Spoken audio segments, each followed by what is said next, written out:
tal? Yo soy Vero. Yo soy Evelyn y somos Las Primas de la Luna. Bienvenidos a este nuevo episodio, un mágico y místico episodio. Así es, prima. Así es. Hoy tenemos un tema relevante. Tómese su cafecito, su cervecita, póngase cómodo y comenzamos. Yo ya tengo aquí el mío. Yo también. Okay. Comenzamos.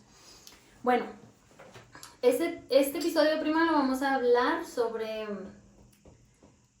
la que yo considero como la chamana más famosa en la historia de México. Y ahorita a lo mejor conforme vayamos hablando del tema, vamos a ver por qué yo la considero así. Sabemos que hay otros personajes, pero ella la siento como muy ancestral. Culturalmente siento que es muy importante su figura. Y más adelante la veremos. Pero vamos a hablar. Pues muy interesante tema, prima. Muy interesante. Ahora vámonos por el chamanismo y por todo eso. Por el misticismo y todo ese rollo. Muy bien. ¿Qué nos traes, prima? Ok, pues vamos a hablar sobre María Sabina. Órale. María Sabina, ella era originaria de Huautla, Jiménez, Oaxaca. Uh-huh. Y está registrado como que nació el 25 de marzo de 1894. Pero según sus propias palabras, ella no sabía su edad, ella desconocía su fecha de nacimiento, porque pues sabemos que para los pueblos indígenas, mucho más en esos tiempos, no había registros, Uh-huh. no había una formalidad de ninguna manera. Entonces tanto ella como su familia, sus padres, decían desconocer su edad. Era como que un más o menos, ¿no? Por Sí. aquella época. Y le decían... Y de esas fechecitas. No hay tonta en ruca. Ok. Oye, ahí sí se podría, ¿no? Ahí sí de que te estás quitando la... No, a ver. Ahí sí aplica de que cuántos años tienes, ¿no? No, quién sabe. Los que yo quiera, los que yo considere conforme a mi experiencia. Creo que voy a cumplir como 25. Ahí más o menos, más o menos. Más o menos, bueno. Muy bien, ¿y luego? Bueno, pues mira, tristemente, ella vivió en la pobreza y nació de verdad en situaciones muy precarias. Tuvo una hermana, se llamaba María Ana, Uh-huh. y quedaron huérfanas de padre, muy chiquititas. El papá creo que murió alrededor de cuando ella tenía, también calculando, ¿verdad? Calculando, alrededor de 3 años, y su hermana era una bebé. Ahí empieza, yo creo que a ver esas formas ancestrales del misticismo, de cómo la gente interpretaba las situaciones de la vida diaria. Uh-huh. Entonces, porque por palabras de María Sabina, dice que su papá sufrió mucho. Y cuando murió convertido en un guajolote. Ah, caray. Sí, ahora te explico por qué. Por eso te digo, yo creo que muchas interpretaciones de textos antiguos vienen con esa metáfora. Uh-huh. De las formas en las que ellos trataban de interpretar lo que veían. Ya después, a palabras de María Sabina, dice que su papá murió convertido en un guajolote porque dice que tenía todo su cuello lleno de granos. Entonces, no nos vayamos a la forma literal. Exacto. Porque de hecho ella hablaba con muchas metáforas. Uh-huh. Más adelante vamos a ver toda la metáfora, todo el lenguaje que ella utilizaba, que era muy suyo y que era muy importante para muy ella. Particular de ella. Entonces, quedan a cargo nada más de su mamá y que se van a vivir con los abuelos. Y que también vivían en situaciones muy, muy difíciles. Ellas tenían que ayudar en el cuidado de los animales y pues lo que tenían de cosecha, que era con lo que medio sobrevivían. Pero ella habla que muchas veces pasó mucha hambre. Ella pasó muchas situaciones muy difíciles y sufrió mucho de hambre junto con su hermana, cosa que la lleva a buscar opciones. Entonces dice ella que el hambre la orilló en el campo comerse los hongos que se encontraba en el campo, desde muy niña. Estamos hablando de que muy, muy niña. Entonces Hay un relato de ella donde dice que ella los encontró y se los comió, lo que quería era mitigar el hambre. Y ahí despertar el instinto de no consumir algo que fuera tóxico, venenoso o algo así. Como desde pequeña ya traía un instinto de sobrevivencia. Bueno, todos lo traemos, pero hay personas que venimos vienen ya con un instinto así ya subdesarrollado, u otros talentos, detalles o como le quieras llamar. ¿Tú crees que realmente tuviera el instinto de identificar tan niña que era venenoso y que no? Yo creo que sí, porque ese tipo de personas, los chamanes, las personas sabias, todo eso, a mi parecer y a lo que yo he tenido de experiencia de lo que he leído y todo eso, todas esas personas ya vienen con ese tipo de instinto, que es muy diferente, y cuando lo desarrollas, talentazo. Bueno, el caso es que, bueno, en ese sentido no lo habíamos mencionado, pero sí, de hecho, sus abuelos, sus bisabuelos, ella venía de una casta de chamanes. Entonces ellos traían ese conocimiento ancestral de las plantas y de los hongos, que los veían como sagrados, no los veían. Entonces yo me pongo a pensar, y siendo una niña, para ella debió haber sido muy difícil el tomar esa decisión y decir, bueno, esto es sagrado, pero tengo hambre. Claro, sí, así. Tengo hambre, y para mí yo creo que sí fue, aparte, tomar un muy, muy grande riesgo al consumir algo que ella todavía, pues era una niña hasta cierto punto. Tenía conocimientos sobre que existía y que lo trabajaban a lo mejor sus abuelos y sus ancestros, pero no sabemos, siendo tan niña, qué tanto conocimiento tenía realmente del funcionamiento ya en el organismo, pues no, conocimiento químico, bioquímico, claro que no tenían, pero vamos a prueba y error, de forma ancestral de forma empírica. Exacto, que a fin de cuentas, si nos vamos a desmenuzar la historia de la medicina, también esos términos son muy técnicos, muy científicos, no, vámonos al grano. Pero se fue, no, me refiero que así se llevó también, a prueba y error, o sea, claro, empezaron haciendo operaciones a ver qué me encuentro. No, y luego en las culturas, en todas esas culturas son como que no es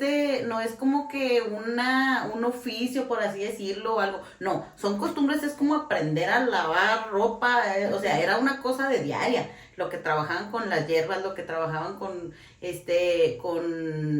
todos los rituales que ellos hacían y toda la cultura que tenían alrededor y que era inculcada desde que estaban en la cuna. Era su forma de educación, porque obviamente en su pueblo pues ella no tenía acceso a una educación formal. Ella venía del pueblo mazateca y ella fue analfabeta toda su vida. Eso te iba a Ella fue analfabeta toda su vida, entonces todo su conocimiento viene desde sus ancestros, viene de sus abuelos y como te digo, todo ese linaje de chamanes que heredado, claro.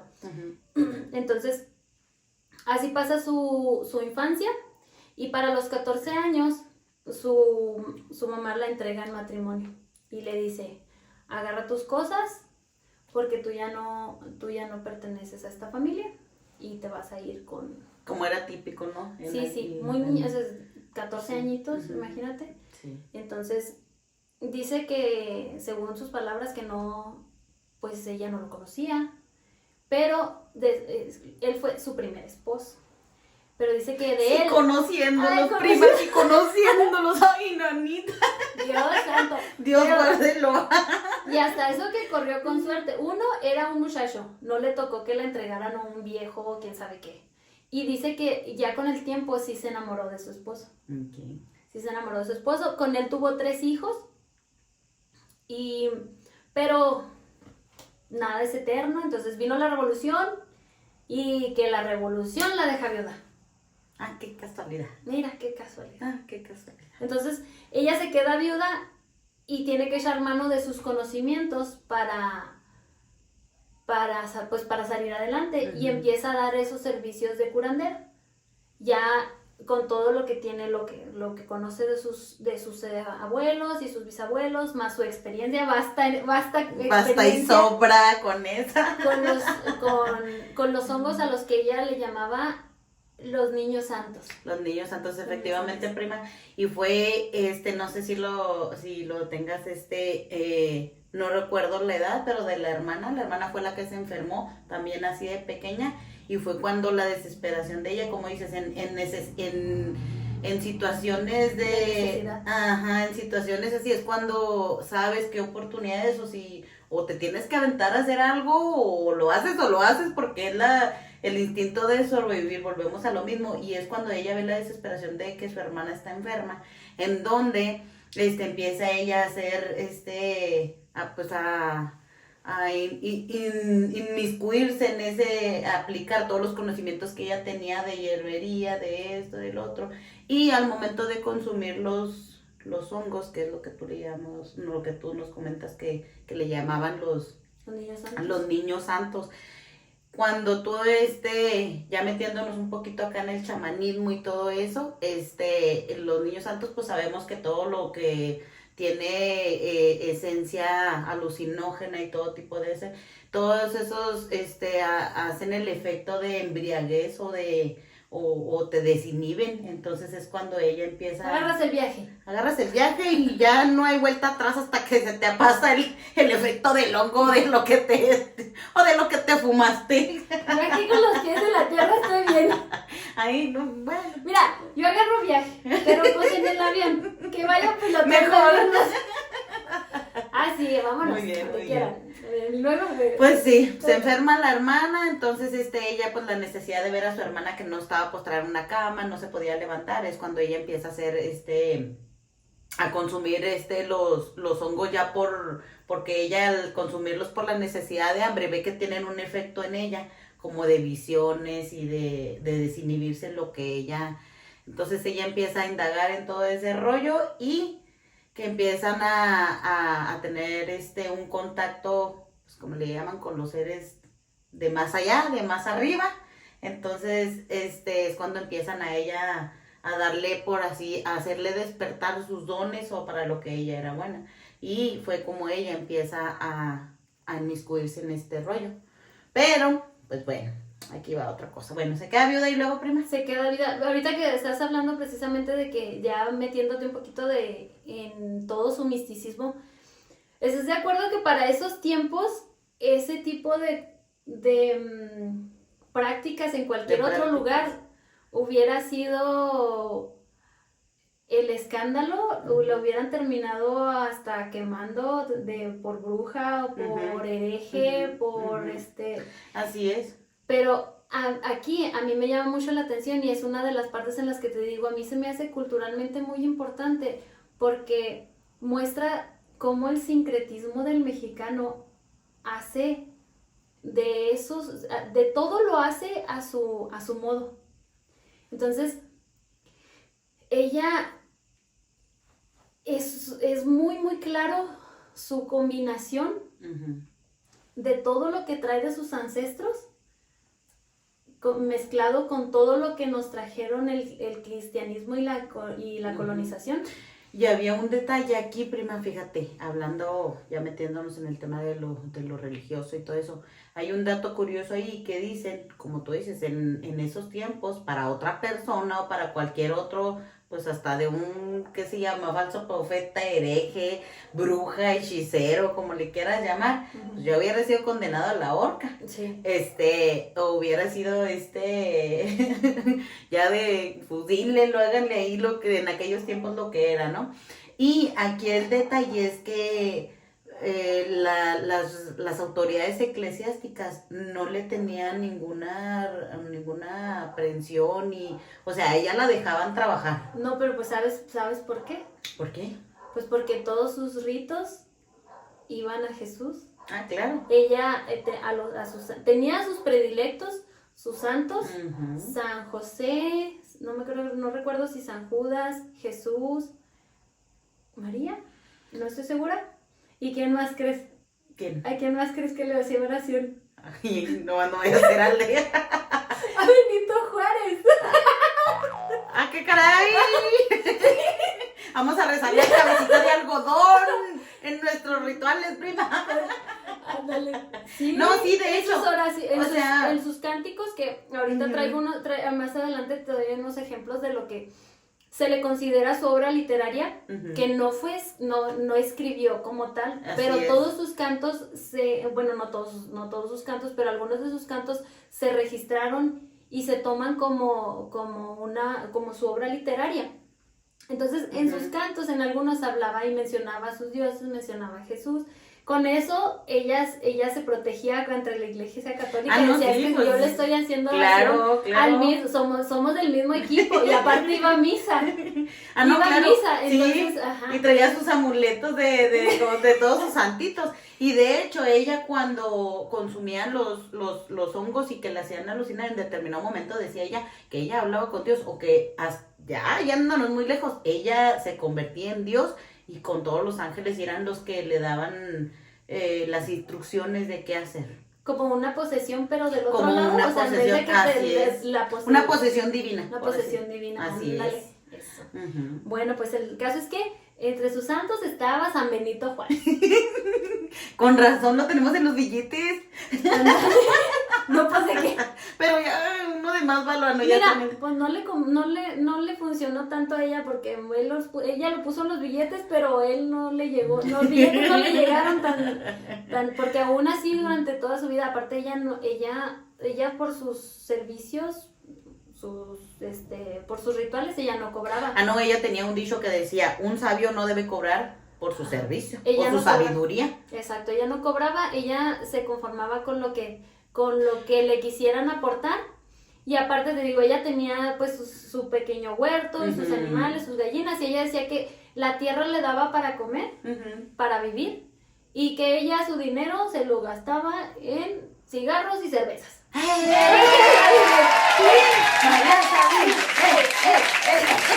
digo que el sincretismo del mexicano.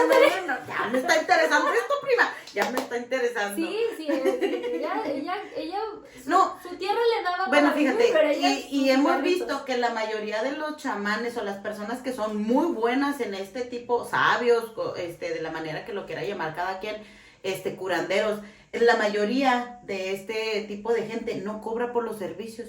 O sea, hay otros también que fueron también muy famosos y no cobraban nada. Sin embargo, la gente que es agradecida o que somos agradecidos, pues le llevaban lo que podían. Me imagino que en especie, muchas veces hasta en dinero, y muchas veces rechazan cantidades fuertes, a lo mejor hasta económicas, de que yo, como decía ella, ¿verdad? Su legado, de que a mí me da para vivir y con eso. Sí, y además, ya más grande, cuando ya es mucho más grande, más madura.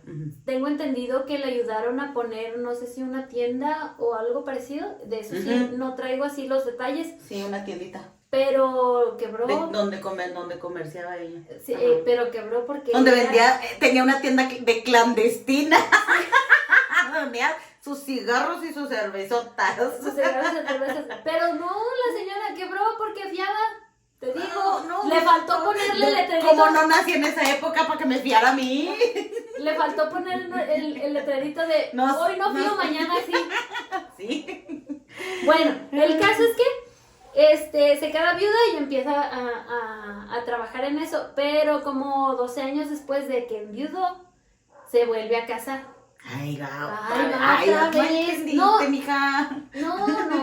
Y luego hasta dice que como que no le anduvieron rogando, pero cayó. Ahí vas y cayó. Ay, Dios mío. Entonces, mientras que estaba casada, pues ella no trabajaba con los hombres. No la dejaban trabajar. No, ella se retira de su actividad y de sus servicios, porque ella dice que aparte que para manejar los niños santos, ella debía ser limpia. No, sí, de hecho todos los chamanes y todos los rituales que hacen de tipo ayahuasca y todos esos, debes de tener determinada dieta, debes de no consumir alcohol en determinado tiempo, no consumir tabaco, no tener relaciones íntimas por determinado tiempo, porque tu cuerpo debe estar en perfecto balance. Entonces, pues todo eso te quita energía. Entonces, todos ellos trabajan con energía. Entonces, por eso, en todos esos rituales te piden una determinada dieta y determinada condición física. Ok. Ujú. Bueno, el caso es que se casa y se casa con la competencia. Ay, mija, El doble. el nuevo era curandero, entonces dijo, no, pues te quedas con el changarro. Y mientras que estuvo casada, pues no trabajó en eso, Ujú. pero sí le daba muy mala vida. La violentaba y luego, Era alcohólico, mira, creo el hombre también. Sí, era alcohólico. No, de y hecho, a luego- los dos maridos les gustaba mucho el andar Sí, de eran muy picaflores. coquetos los dos, pero el primero de perdida la trataba bien y tenía su negocito. Él Ujú. vendía, creo que telas para los Ujú, huipiles ujú. o así, vendía material para Ujú. hilazas, vendía hilazas para hacer los huipiles. Los huipiles. Entonces, él tenía más responsabilidad, era alguien más responsable y y te digo, hasta sí se enamoró de él y todo el rollo, pero de este otro no, le dio muy mala vida, tuvo creo que otros 4 o 5 hijos con él Ujú. y de ellos nada más le sobrevivió uno por la mala vida y aparte hubo violencia, muy Ujú. mal le fue con él, hasta que los hijos de una de sus amantes que le dan chicharrón. A la fregada. Ya le hicieron el paro a María de perdida. Dijo, no, pues ya me vuelvo a poner a trabajar. ¿Qué dijeron? Vais, me libraron. Fiu, Entonces, fiu. ya para entonces, ella regresa y retoma todas sus Ajá, actividades ajá. y entonces dice que ella lo vio ya como un llamado. Lo vio como un llamado, supongo, pero no estoy segura, que haya tenido también que ver con la situación de lo del hermano, en la que ella se vio Ujú. forzada a... Sí, es que de hecho, cuando ya regresa, ya tenía una edad madura, ya tenía creo que más de 20 años. De hecho, ella inició más grande, creo, no sé si ya... Es que fue después ya de su fue, segundo sí, matrimonio. creo que a los 20 años fue cuando se casó con este segundo hombre, no sé cuánto duraría, pero sí, ya fue en una edad muy madura en donde ella ya retoma actividades y ya se dedica al 100% a esto, pero ella decía que no era chamana, que era una señora sabia. Entonces, Tendría 32 años más o menos sí, cuando se te iba a casa, decir, cuando menos de se 40. casa con el nuevo. Sí. Y Sí, no recuerdo pero sí, ya. Menos de digamos 40 tenía, sí, digamos pero ya era una 40. mujer madura en donde ya sabía y ya tenía una experiencia de vida entre matrimonio y su negocito y sus hijos y todo lo demás. Y dijo, no, pues ahora sí, retomo mi negocito. Entonces ella empezó a consumir estos hongos ya como de una forma de meterse en un trance. Y el trance estos hongos les llaman hongos derrumbe. ¿Por qué? Porque no que te derrumban, sino que Te llevan de en las rumba. áreas te llevan de rumba. O sí, en el viaje cada quien sabe hasta dónde andas. No consuman nada que no.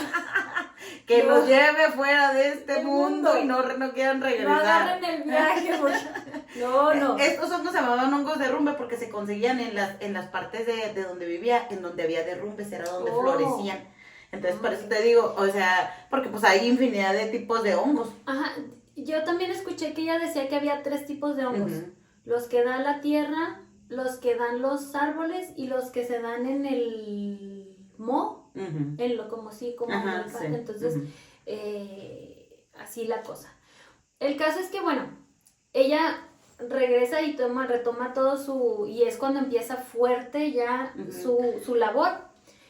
Y como para el 1950, 55, llegan unos investigadores ahí a su pueblo. Ujú. Como que son los que le dan el escaparate y hacen que todo el movimiento hippie Ujú. la abrace en ese sentido. Pues es que empezaron los 50, 60, 70, todo ese periodo andaba todo lo que dan los hippies. los hippies a todo lo que da. Entonces se llamaban Robert Gordon y Valentina Pavlovna. Pavlovna. Ujú. Ajá. Así, y precisamente estaban haciendo un estudio sobre los pueblos indígenas y los hongos. Ese hombre era un micólogo. Ajá. Entonces llegaron con ella para que les compartiera todo su conocimiento para su investigación y no sé qué. Y ahí se me hace una situación bien triste porque empiezan a llegarle muchos visitantes, muchos turistas, quizá algunos con el interés científico de buscarle el lado científico a todo lo que ella tenía de conocimiento ancestral. Pero ella misma vio, porque pues a fin de cuentas sabía la señora, que mucha gente no iba con buenas intenciones y muchos pues los hippies no iban con esa intención. Esos iban a pasarse nomás el viajezote, ya andaban viendo a ver qué otras maneras de... Exacto, y ella decía, los jóvenes no vienen con respeto, los jóvenes vienen a experimentar y a ver qué se siente todo lo que es el consumo de los niños santos. Pero ellos no son para eso, los niños santos son, y ella daba todas sus razones por las que ella lo veía como algo sagrado, y dentro de toda su sabiduría ancestral, que no tenía ningún respaldo científico, pero ella sabía, se tiene que llevar una buena alimentación, se tiene que estar limpio, se tiene que en una situación controlada. Aparte, yo me imagino que biológicamente, siendo hija de chamanes, yo me imagino que también eso en sus genes hasta cierto punto debe tener una tolerancia a ese tipo de sustancias, porque desde tiempos ancestrales su gente lo consumía. No, claro, por supuesto que su organismo debió haber estado más preparado, más preparado hasta cierto punto para eso. Entonces sí, ella decía que ellos no iban con buenas intenciones. Incluso decía que algunas de las personas que iban a visitarla eran malos, así tal cual lo decía. Ella consideraba que eran gente mala y que nada más iba... No, y hagamos memoria de que, por ejemplo, cualquier descubrimiento, como tú dices, que no tenga todavía que sea en su estado natural, va a crear polémica y todos obviamente que van a ir luego.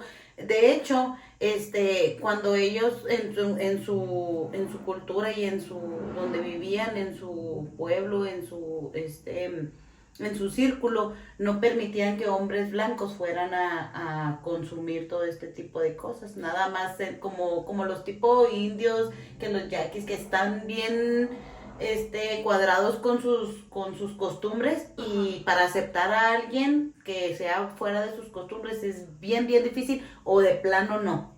Pues mira, a las personas a las que ella les abrió su conocimiento, muchos no fueron agradecidos.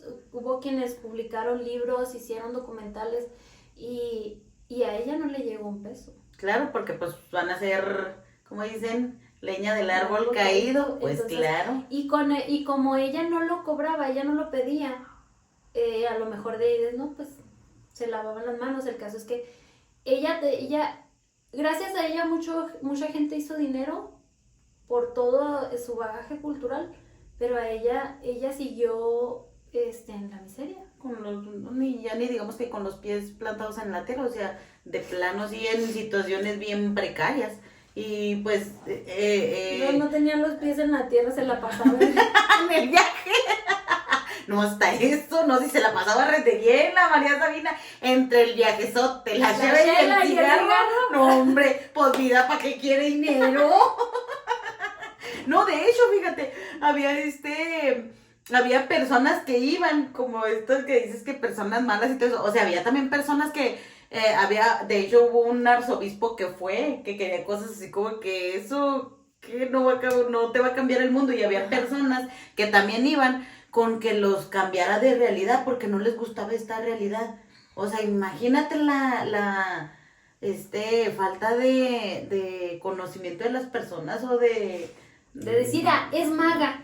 Ajá, o sea, de pensar que te vas a ir a otro mundo porque ya no quieres estos problemas, estos hijos, este esposo, este trabajo.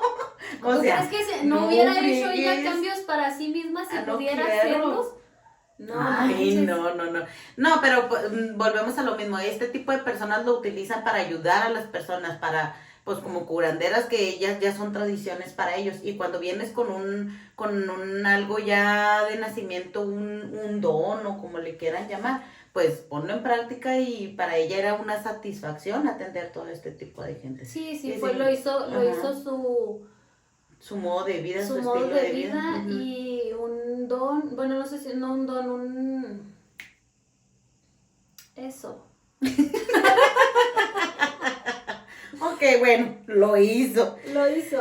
Bueno, pues pues sí, fíjate, lo utilizaban para poder, pues como ya al momento de consumirlos puedes manipular tu realidad.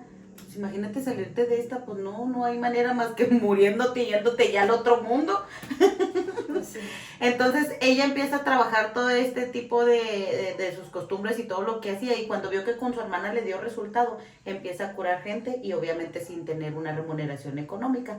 Entonces es aquí cuando empieza ella a hacer lo que le llaman las veladas, que eran los rituales que hacía ella. Su vocación. ¿Era Vocación. No. Eso. Y Sí, eso pues, sí su es muy vocación, importante por eso te porque digo. fíjate, a veces las personas queremos hacer cosas que no somos buenos para eso. O sea, a mí me gusta mucho cantar, pero si canto como la chimoltrufia, por más que, aunque no, hay quien tiene carisma y a lo mejor no por la voz, pero por el carisma. Entonces, para todo este tipo de cosas tienes que tener una vocación, tienes que tener aptitud para lo que eres bueno. Ajá. O sea, por más que quieras una cosa, a veces no. Y hay gente con que nace ya con ese angelote, como decía, o sea, ya viene con el talento incluido ahí, con el sello aquí de que tú ya naciste para esto, mijito, mijita. No, pero y hay quienes, como dices, la vocación es importante porque hay quienes hacen algo muy bien, pero dices que a mí no me gusta. O sea, Ajá. y son muy buenas, pero no me gusta. No, y luego cuando tienes No lo voy a pasión por hacer. lo que te gusta, que aparte ya te inculcaron, pues de ahí eres, mijita, de ahí eres. Bueno, pues entonces ella empieza a hacer este tipo de rituales que eran las veladas. En las veladas era donde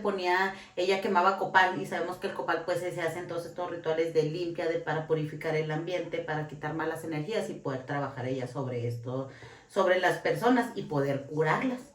Y de hecho, antes, en la época de que decían, bueno, yo creo que más o menos en ese tiempo, si no es que hasta más atrás de aquella época donde que a las brujas las quemaban, ¿sabes por qué las quemaban en leña verde y por qué las quemaban? Porque la energía y la vibración que tenían esas personas era tan grande, que era la única manera de poder bajarles la vibración con el dolor que ellas sentían al estarse quemando. Pero pues eso para todo ese tipo de personas, ¿No duele igual una quemadura con leña verde que con leña seca? No, ¿No con duele verde igual? está más potente. El fuego quema más. Claro. No, ese era un dicho, prima. Ese era un dicho nomás, pero ya dije, para verme yo acá bien con leña verde, mijito, no es lo mismo, así es que ya saben. Bueno, pues volvemos, retomamos, cuando ella hacía sus veladas, pues ya ponía sus inciensos, ella, lo del copal, y flores de, déjame ver, ya se me fue el rollo de las, qué flores ponía ella. No me acuerdo si azucenas, no me acuerdo si la magnolia también. Bueno, ponía allí sus, gladiolas eran las flores. Gladiolas y luego su copal y todo eso, y luego ya ella entraba en trance. Bueno, se consumía su zonguito, para poder llegar y grabar al viaje.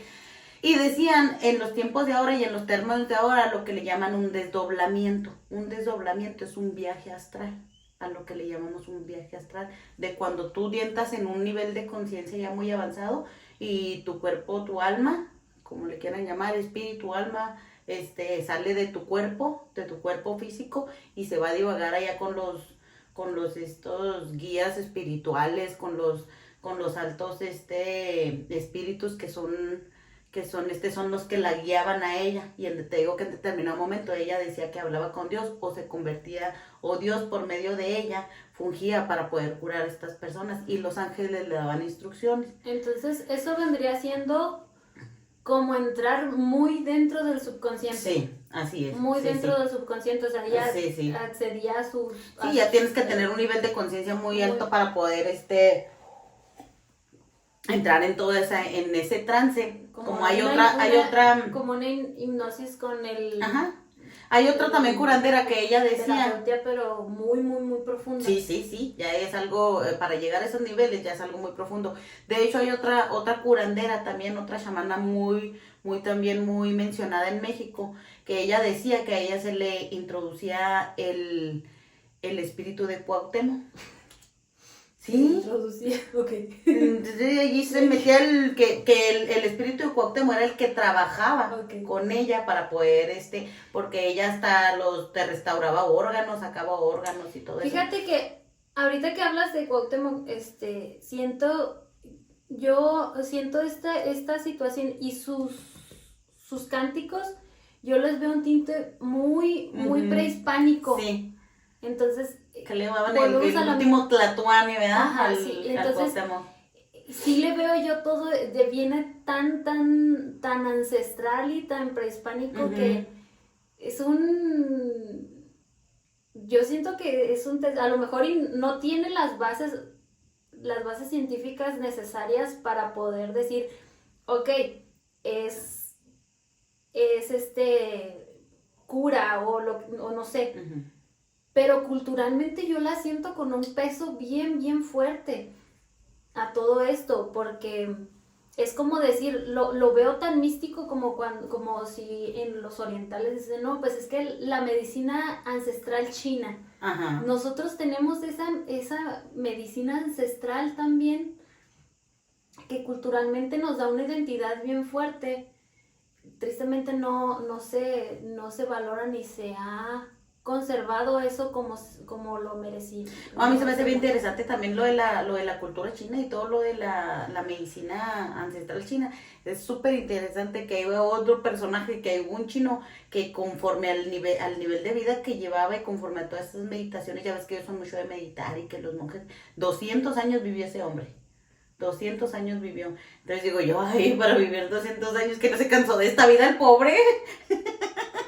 Bueno, pues hacía sus veladas. Ajá. Y era donde hacía sus rituales para curar a las personas y duraban horas duraba ahí, pero bueno, digo yo, ya valdría la pena porque si ya duraste, a veces duraban años o quién sabe cuánto tiempo con una enfermedad, qué más dar que duraras ahí horas ahí haciendo el ritual. Y ella decía que para considerarte un chamán, tenías que tener determinadas características. La primera pues era el dominio del vuelo mágico, que es lo del viaje con los hongos, ok. que hacías ¿Levitación? ¡Wingardium Leviosa! Bien Harry Dije, Potter. ¿Dónde? Aquí la fan del Harry Potter Dije, no, ya me interesé. No, o sea, es que como decíamos la vez pasada, no nomás es decir, ay, no, me como los honguitos y ya ver a dónde voy. No, tenías que tener una concentración y un dominio de saber con quién hablar, a dónde hablar, porque sabemos, y los que conocen de todo este tipo de que hay del astral, también hay un bajo astral. Entonces también hay entes ahí que pues no son tan favorables ni tan amiguetos como consideraríamos. Entonces tienes que tener mucho cuidado en todo este tipo de cosas. Entonces ella decía que lo primero era para considerarte un chamán, era tener un dominio del vuelo mágico. La otra, saber recibir instrucciones o saber acatar las instrucciones que te daban con los seres espirituales de alto nivel que tú ibas y contactabas, o los que te contactaban, pues ellos te daban instrucciones, que de hecho en las instrucciones ella decía que las primeras sesiones cuando se contactó con los seres, a ella le mostraban un libro en la mesa donde estaban los seres de alto nivel, le mostraban un libro en donde ahí le decían qué hacer para poder curar a las personas.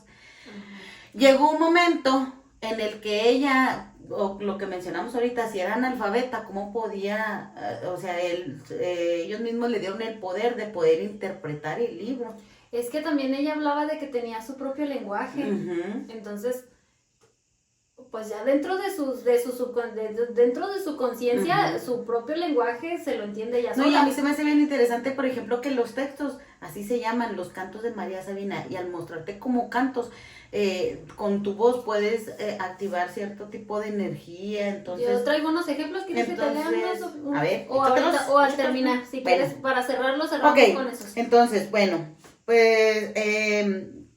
y ella pues todos estos dones los descubrió precisamente se pueden descubrir en una sesión espiritual, como ella por necesidad con su hermana lo hizo, a lo mejor sin saber exactamente qué hacer, por inercia, por el instinto de hacerlo, lo hizo y fue cuando empezó a despertar sus dones. Es que yo siento que eran un tipo, hablando de los chamanes históricamente, yo siento que eran algún tipo de alquimistas y no vamos a negar que manejaban situaciones químicas como lo que ahorita son los medicamentos. El punto es que ellos no tenían esa situación de dosificarlo o de separarlo como aquí como ahora que ya se puede separar los elementos de cada situación y utilizar específicamente el ingrediente que se necesita para cierta reacción bioquímica. Y acuérdate que la experiencia te va dando, como cuando las mamás nos dicen, no, pues ponle una pizquita de esto, pero ¿cuánto? Sí. Hay personas que así nos manejamos, no, sí. Y hay personas que no, o sea, exactamente la medida, ¿no? Exacto. Pero... A mí me decían, una vez le pregunté a mi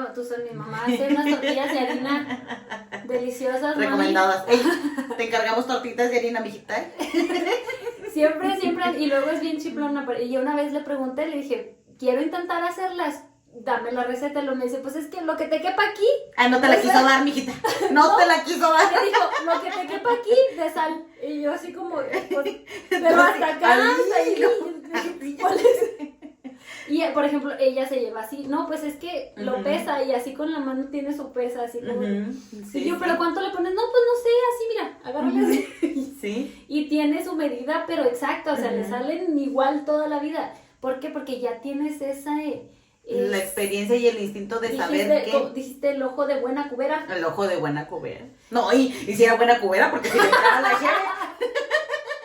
No, si era más que buena cubera. Bueno, pues, y la última característica así bien general, que ella decía que un chamán debía ser un mago, médico, curandero y hechicero. O sea, cualquiera de todos esos, la combinación de todos esos era lo que hacía pero ahí ella también decía que no se consideraba chamana, sino que nada más se consideraba una señora sabia, una persona sabia. Una mujer sabia. Una mujer sabia, que no se consideraba ni curandera, ni bruja, ni nada. Pero yo pienso que ahí ya el título que le quiera dar cada persona, ¿no? Como lo considere, a creencias, a cultura, a costumbres, ya lo que lee, no sé, lo que lee cada quien también en donde sea, en lo que investigue, y a la experiencia de cada quien. Lo que sí. Y la visión que tenga cada quien y que diga, no, pues yo sí siento que eso era místico, mágico, musical. Y que le den, no, pues sí, que sea la chamana. Y habrá quien diga, no, pues fue una señora que tuvo sus tradiciones y le tocó vivir en un sincretismo entre el México prehispánico y el resultado de toda la cultura de la está padre porque pues nuestra cultura, haciendo memoria de nuestra cultura, siempre es como de que ya cuando no te funciona el medicamento alternativo, digo, el convencional, perdón, no te funciona el convencional, vas a los remedios de la abuela. Ah, pero qué buenos salen los remedios de la abuela, ¿no? Es que yo siento que tiene mucho que ver emocional y psicológicamente, porque siempre bueno, yo creo que no soy la única que siempre lo combinas. De que, traigo un dolor, voy al médico y sí, el medicamento de rigor, ¿por qué? Porque sabemos, tenemos pruebas de qué es lo que, de lo que me va a funcionar, pero aparte me lo acompaño con mi tecito. ¿Por qué? Porque me va a hacer sentir mejor y porque te reconforta la chiplería de sentirte acogido en esos momentos que te sientes mal, de la abuelita, de la mamá, que el caldito de verduras, sí, ¿por qué? Porque te llena de vitaminas y a fin de cuentas te refuerza, yo creo que refuerza un poquito. Es como decir que obviamente que comer mejor te va a hacer sentir mejor. Si estás comiendo puras chucherías y terminas todo así embarado, claro que al otro día sentarte y decir, no, pues me voy a hacer un caldito de verduras y un tecito, claro que va a relajar el organismo y te vas a sentir mejor. Obvio. Pues sí. Te va a nutrir mejor. Pues esta fue y luego pues como todo, prima, ya para que nos des ahí un poquito de los textos de los cantos de María Sabina, sabemos que todo como decía ahorita, retomando, lo de los que había personas malas, sabemos que todo descubrimiento, tanto como para lo bueno, para lo malo, entonces empezaron a utilizarlo de mala forma y fue en cuando empezaron a clasificar los hongos y en esta clasificación clasificaron el peyote también y empezaron a prohibirlos. Fue cuando ya les dieron ese mal uso y que dijeron, no, mijitos, ya ustedes ya se están pasando de lanza con los honguitos, precisamente porque estaba la oleada de los hippies y ya de ahí se empezaba a desatar todo el rollo de que todo el mundo quería consumirlos y no para algo beneficioso, sino nada más por consumirlos como narcótico. Y fue cuando se empezaron yo creo que empezaron a poner leyes de si no sabes que ya prohibidos. Entonces fue cuando que los empezaron a prohibir. Entonces, pues como en el pueblo abundaban, empezaron a prohibir y se empezaron a ir los extranjeros del pueblo. Y volvió toda la normalidad, María Sabina haciendo sus curaciones y con sus rituales y esto y lo otro. Sí, a su misma gente, que como en un principio siempre así fue. Para preservar costumbres, cultura y todo lo demás. Y sí, porque vamos, con toda la desinformación siempre va a llevar, no nos va a llevar a nada bueno a fin de cuentas, y tomar las cosas solo por la experiencia o por querer salir de tu realidad, no te va a llevar tampoco, no te va a sacar de tu realidad, solamente va a ser, yo creo que es echarle un granito más a esa realidad que ya de por sí no te era agradable o no te conformabas con ella, ahora échale un agravante más, ¿no? No, a lo mejor ahí tienes que indagar ya en otras cositas y no andar ahí con que me tomo unos honguitos o me tomo esto para evadir realidades. Exacto, Pues sí. Terapia, trabajo. Bueno, pues recítanos ahí un poquito de los cantos de María Sabina. Ok, mira, tengo 3 fragmentitos que, como dices, no eran cantos en sí, Su lenguaje. Era su lenguaje, no tienen título, no tienen una estructura, pero a fin de cuentas son muy hermosos. Por ejemplo, uno de los cantos de María Sabina. Soy la mujer que llora, dice. Soy la mujer que chifla, dice. Soy la mujer que hace tronar, dice. Soy la mujer espíritu, dice. Soy la mujer que llora, dice. Soy la mujer que sabe nadar en lo sagrado, dice. Porque puedo ir al cielo, dice. Porque puedo ir a andar sobre el agua del mar, dice. Aquello es muy suave, dice. Es como la brisa, dice. Es como el rocío, dice. Soy la mujer remolino. Soy la mujer que mira hacia adentro. Soy la mujer de pensamiento. María Sabina. Y eso que era una analfabeta, vaya. No, es que te transportan la inspiración, no, versos. Sí, y yo creo que lo hermoso lo puedes ver con cualquier ojo, con cualquier par de ojos puede ver y cualquier corazón puede sentir lo hermoso y tratar de expresarlo. Incluso ella nunca, estos son traducciones porque ella nunca habló español, nunca aprendió a hablar en castellano. Todo esto se tradujo del mazateca. Ok. Pues ella fue. No, pues María qué Sabina. qué padre tema, estuvo genial y pues nos quedamos con este buen sabor de boca de estos cantos. Ya ahorita ya nada más la casa de María Sabina ya en su pueblo queda con buenos recuerdos de algo mágico y legendario, con fotografías y recortes de periódico y todo como está adornado. Incluso, creo que incluso sus buitiles, sus vestidos están en exposición también. Eso sí, hay muchas fotografías, hay mucho material de ella. De hecho, con su purote. Con su puro. Busquen aquí en YouTube hay un documental, se llama el documental de María Sabina. Les voy a dejar la información aquí en la cajita de información.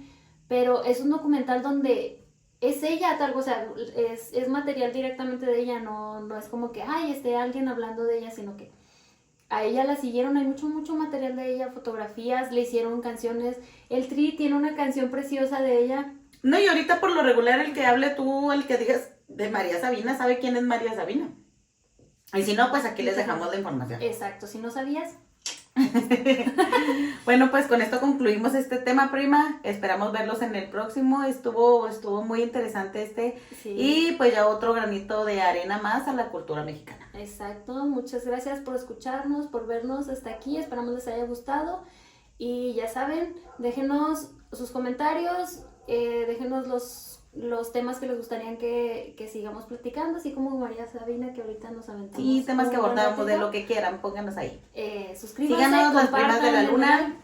Y vamos a echarnos una platicada, pues porque pensamos diferente. Y está bien, nosotros somos las primas de la luna. Bye.